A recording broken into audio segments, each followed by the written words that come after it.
বাইরে কনকনে ঠান্ডা। উফ মা, বড্ড শীত করছে। বাতাস আসছে যে, লেপটা ভালো করে দাও না, পায়ে ঠান্ডা লাগছে। মারে, লেপ তো পুরোটাই তোর গায়ে দিয়েছি, আর তো কাপড় নেই। রাত তো পোহাতে চলল, টিনের চালে শিশির পড়ার শব্দ পাচ্ছ? মনে হচ্ছে আকাশ ফুটো করে বরফ পড়ছে।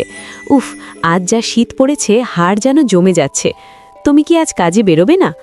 বেরোবো তো শিউলি, কিন্তু এই কুয়াশায় পথঘাট কিচ্ছু দেখা যাচ্ছে না। হাত বাড়ালে আঙ্গুল দেখা যায় না। এমন শীতে কে কাজে ডাকবে বলো তো? বাবা, তুমি জেগে আছো? খিদে পেটের ভেতরটা কেমন মুচড় দিচ্ছে। আজ আমার খুব খিচুড়ি খেতে ইচ্ছে করছে।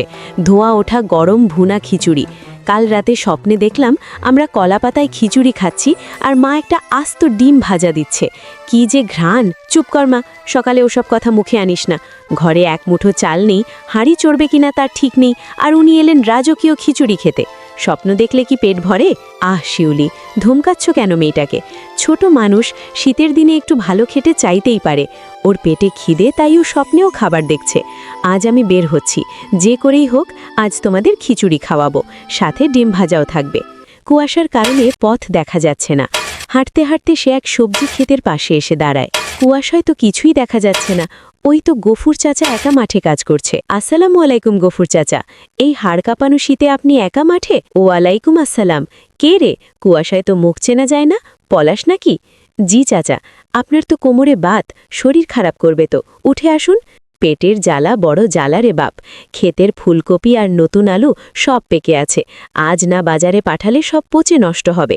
কিন্তু আমার এই বাত ধরা কোমরে আর জোর পাচ্ছি না। চাচা, আমি আপনার সব কাজ করে দেব। আপনার সব কপি আর আলু আমি তুলে বাজারে পৌঁছে দেব। তবে আমার একটা শর্ত আছে। শর্ত? কি শর্ত বল শুনি। আমার মেয়ে আজ খিচুড়ি খেতে চেয়েছে। মজুরি হিসেবে আমাকে যদি আপনি কয়েক কেজি চাল, ডাল আর ক্ষেতের টাটকা সবজি দেন, তবেই আমি কাজ করব।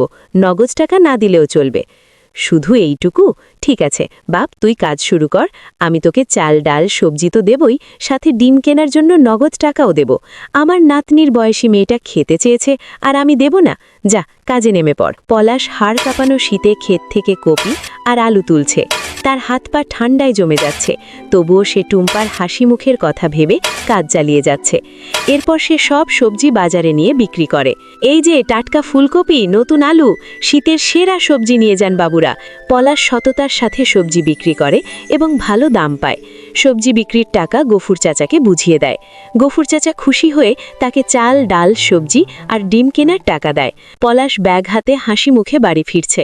শিউলি আর টুম্পা দরজায় অপেক্ষা করছে। টুম্পা মা, কোথায় তুই? দেখ, তোর বাবা চলে এসেছে। বাবা, তুমি এসেছ? আমি কতক্ষণ ধরে বসে আছি। তুমি ফিরলে? আমি তো ভেবেছিলাম আজ আর হলো না। এত দেরি করলে কেন? গফুর চাচার এক ক্ষেত কপি আর আলু তুললাম, তারপর বাজারে নিয়ে গিয়ে বিক্রি করলাম। এই দেখো, ব্যাগ ভর্তি চাল, ডাল আর হাঁসের ডিম, সাথে নতুন আলু আর ফুলকপিও আছে। হাঁসের ডিম? মা দেখো, বাবা হাঁসের ডিম এনেছে। আমি ডিম ভাজা খাবো। তুমি কি জাদু জানো? সকালে এক পয়সা ছিল না, আর এখন রাজভোগের আয়োজন। বসে বসে অন্যের আশা করলে কখনো কিছু জোটে না শিউলি। শরীরের রক্ত পানি করে কাজ করেছি, তবেই না এগুলো এনেছি। তাড়াতাড়ি রান্না চড়াও। বাইরে ঝুম বৃষ্টি আর ঠান্ডা। বাড়ির দাওয়ানে বসে গরম গরম খিচুড়ি আর ডিম ভাজা বেড়ে দিচ্ছে। আহারে, কি স্বাদ! মনে হচ্ছে রাজবাড়িতে খেতে বসেছে। পোলাও কোরমাও এর কাছে নস্যি। নে মা টুম্পা, তুই আগে মুখে দে। মা, দারুণ হয়েছে, মনে হচ্ছে অমৃত খাচ্ছি। তোমার কষ্টের ফল এটা। তুমি না থাকলে আজ মেয়েটা না খেয়েই থাকতো। শিউলি তার পাতের ডিমের অর্ধেকটা পলাশকে দেয়। তুমি খাও, আজ অনেক পরিশ্রম করেছ। সংসারে অভাব থাকতে পারে শিউলি, কিন্তু আজ আমাদের মনে কোনো অভাব নেই। সবাই হাসি মুখে খাবার খেতে থাকে এবং ভিডিওটি শেষ হয়।